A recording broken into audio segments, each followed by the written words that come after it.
Assalamualaikum warahmatullahi wabarakatuh.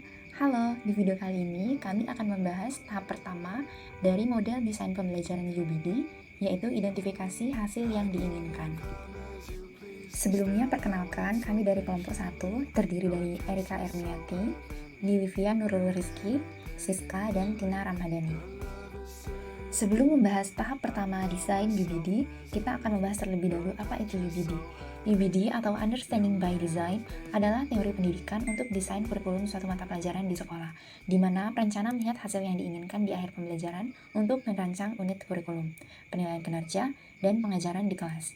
UBD adalah contoh desain mundur atau backward design, praktik melihat hasil terlebih dahulu, lalu fokus pada pengajaran untuk mencapai pemahaman. Sesuai dengan judul video pembahasan kali ini akan dibahas tahap pertama UBD, yaitu identifikasi hasil yang diinginkan. Hal yang paling mendasar dari Identify Desired Result adalah fokus pada ide-ide yang besar. Pada tahap ini, mempertimbangkan tujuan pembelajaran yang telah ditetapkan oleh kurikulum nasional dan meninjau harapan kurikulum. Tahapan ini, guru membuat pilihan atau prioritas yang kinerjanya siswa dapat melakukan apa yang telah dipelajarinya. Terdapat beberapa elemen pada tahap 1 ini. Yang pertama, established goal atau tujuan utama. Pada elemen ini, guru menentukan tujuan atau ide besar yang ingin dicapai dalam proses pembelajaran. Elemen kedua, essential question atau pertanyaan penting. Pada elemen ini, guru menentukan pertanyaan yang dapat mendorong siswa memahami, menyelidiki, dan terjadi transfer belajar. Dan yang terakhir, understanding atau pemahaman. Guru menentukan pemahaman spesifik yang ingin dicapai, dan siswa juga akan memahami apa yang akan mereka pelajari.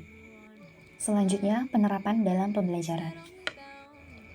Contoh penerapannya dapat dilihat pada artikel pertama yang berjudul Konsep Dasar Pendidikan Kewarganegaraan di kelas 7 SMP. Pada tahap pertama, hasil yang diinginkan adalah memahami konsep dasar pendidikan kewarganegaraan. Adapun tujuan yang ditetapkan adalah peserta didik dapat menyimpulkan konsep dasar dari pendidikan kewarganegaraan, kreatif, beriman dan bertakwa kepada Tuhan Yang Maha Esa, serta bersikap gotong royong. Aspek pemahamannya meliputi yang pertama, apa yang dimaksud dengan pendidikan kewarganegaraan? Yang kedua, bagaimana perkembangan pendidikan kewarganegaraan dari masa ke masa? Dan yang terakhir, apa saja ruang lingkup pendidikan kewarganegaraan? Adapun pertanyaan pentingnya dapat berupa, bagaimana konsep dasar dari pendidikan kewarganegaraan dalam kehidupan sehari-hari? Contoh kedua dikutip dari artikel berjudul Backward Design, Strategi Pembelajaran dalam Meningkatkan Keterlibatan Siswa.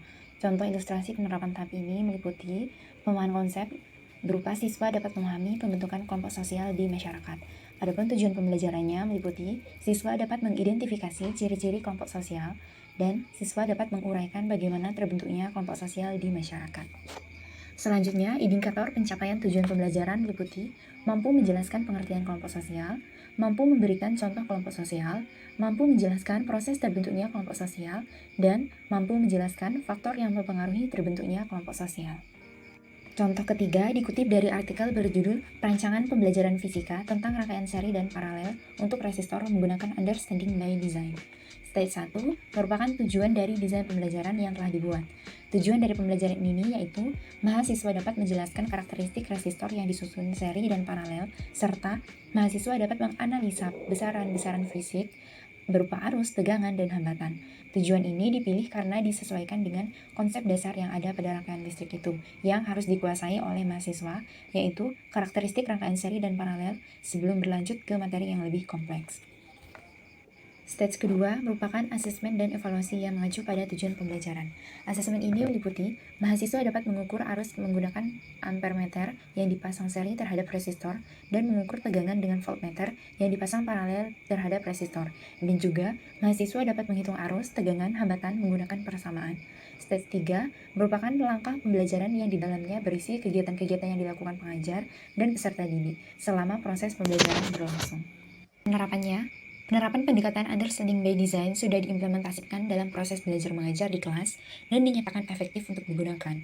Hal ini dibuktikan melalui artikel-artikel penelitian yang dilakukan oleh Alvia pada tahun 2018 yang berjudul Implementasi Metode Pembelajaran Understanding by Design di Sekolah Alam Depok terhadap kesadaran mentadaburi ayat-ayat Al-Quran. Sekian pembahasan terkait tahap pertama desain UBD. Terima kasih. Wassalamualaikum warahmatullahi wabarakatuh.